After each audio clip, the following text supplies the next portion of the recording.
What's the deal, y'all? This your man King Eric, the media assassin, coming at y'all with another video. And I want to talk about the Outlawz, the Jersey Mob. I want to talk about this group here. And the Dramacidal, aka Dramacidal. And these were guys that were put under Tupac's wing. Now, people give a lot of shit to the Outlaw. They saying that they ruined a lot of Tupac songs. I'm gonna have to respectfully disagree because Tupac had them under his wing and trained them to be premier lyricists of their own. First of all, I like the concept of the Outlawz because he named them after enemies of America. We talk about Napoleon, Idi Amin, Fatal Hussein, Gaddafi, Castro. I mean, they all brought different elements. And I'm going to tell y'all this. This may be an unpopular opinion, but I don't think Hit 'Em Up would have been what it was without the Outlawz. Fatal Hussein brought some dope shit there. Get out the way, yo. Get out the way, yo. Biggie Small just got dropped. Memorable. Memorable. And see,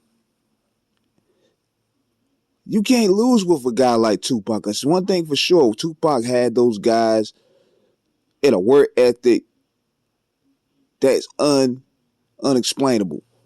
He had them, he was able to train them. Like basically, when he was around Thug Life, he learned from them. They were kind of like older men. So he took what he learned from the idolizing history, studying history, and knowing what he gonna bring to the game when he got out of prison. He applied that to the Outlawz. That's why he said he did Thug Life and gave birth to the Outlawz. Now, what people don't know is that they also recorded an album as under the group Dramacidal in 1995, 1996, but Interscope never released it. They have a lot of albums out there, as a matter of fact. I think they have they recorded an album for Death Row. I think that's you can hear that now on. It was on Dat Piff. It was tracks that was recorded under the Death Row stages, and you can hear that. But my question to y'all is this: do you guys think they were blackballed? Now, let me say this. And I said this in many videos before. The way Tupac went out, he was very disliked. He was very disliked. And that hurt the Outlawz as well. Because the Outlawz were also young. They was following Tupac's guidance ship. They were following him. They wasn't really under Suge Knight. They were under Tupac. So when he got killed, Fatal said it best. It's like when they take out the head of the crew, what's going to happen to the rest of the body? And just from there, it just went downhill. It went downhill. And then months later, Gaddafi gets killed. And, Fatal being probably the nicest of the group, he went ahead and went solo. And I think Young Noble came on later on. But I'm thinking when Biggie got killed, that's when they casted them out of the game for a minute, man, because they was putting the blame on Tupac. They was feeling that Tupac's energy and him bringing this shit to the forefront was responsible for Big getting whacked. So they didn't really have a chance to really coexist. They signed. I think they signed under Death Row Records, even though Tupac told them not to. They went ahead and did it, and they got caught up in the locksmith.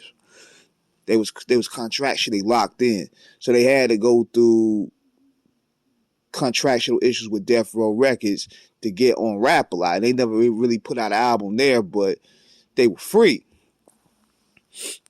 But people give them a lot of shit, but I think they could spit on their own. Napoleon got his own style. Castro got his own style. You listen to those songs like Staring Through the World Through My Rear View. You listen to Lost Souls, Made Niggas. They bring their own style to there. So they're not whack at all. They're not like weed carriers. These niggas is really nice when they want to be, especially Fatal. Fatal, I felt, was neck and neck with Pac on some tracks. So Biggie gets killed. and nobody wanted to rock with him. A lot of Tupac's people that rolled with Tupac, even mainly the West Coast, was blacklisted at that point, and the Outlawz were definitely blacklisted. They were under Pac, so nobody wanted to rock with them at all in the industry. And I think that's what really hurt their standing. That really hurt their standing because they couldn't really follow up. They didn't really start putting out albums till they went independent, but it wasn't the same energy. You know what I mean? They did collabo albums with Dead Prez. They did collabo albums with members of Bone Thugs and Harmony, but they didn't really achieve that mainstream success. And now to their credit, they went way further than Junior Mafia did. Even though Junior Mafia, they had Lil' Kim. Lil' Kim was their big main star. The rest of them, they didn't really mount to much. At least to the Outlawz' credit, they still were able to have solid careers. And they still was able to maintain respect. Now, I remember listening to an interview that Castro did, and Castro said he got tired of it because they didn't really have that much work out there to perform. They only was performing Tupac songs. They were seen as a Tupac tribute band. And that overlooked them. Because Castro's mindset was, why are we still performing, hit them up, and half the people are dead and moved on. We're looking like, we're a tribute band. And I understand, people perform diss records because that's what the public want to hear, but that's what I understood what Castro was coming for in that regard. But then on top of that, the group just also had bad luck, man. I'm talking about with deaths like Fatal, and Napoleon went ahead. He ain't rapping no more. I'll give him credit for that because he's sticking to his religion. So he's not really rocking with hip hop no more, but he's definitely doing commentary and doing interviews on whomever speaking will on Tupac's name. You go count on Napoleon to get on Art of Dialogue and get the truth out there. Edie Amin and Young Noble seem like the only two left that's holding it down on the music side, but it just feels like they could have went further. But being that they were young, and because you got to keep in mind, those guys were like 16, 17 years old under Tupac, and Tupac himself was lost out there. He was trying to find his way.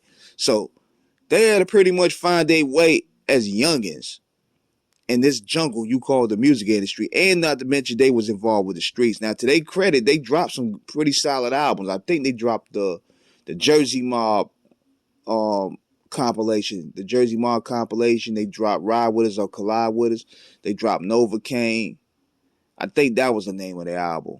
They had some pretty decent albums out there. I mean, they're pretty decent on their own. But what do you guys think happened to the Outlawz? Do you think that some of the reasons that I was mentioning is the possible reason why you feel that they didn't make it as far as they could have as a group, or it's just been bad luck? Let me know in the comments. This is King Eric signing out. Good morning to everybody out here. We hope that y'all continue to support our independent voices. I had to get that from Doggy Diamonds for a little bit because, we pretty much on the same boat. We both been demonetized, but definitely support us, support the real. This is King Eric signing out, and I'm out. Peace.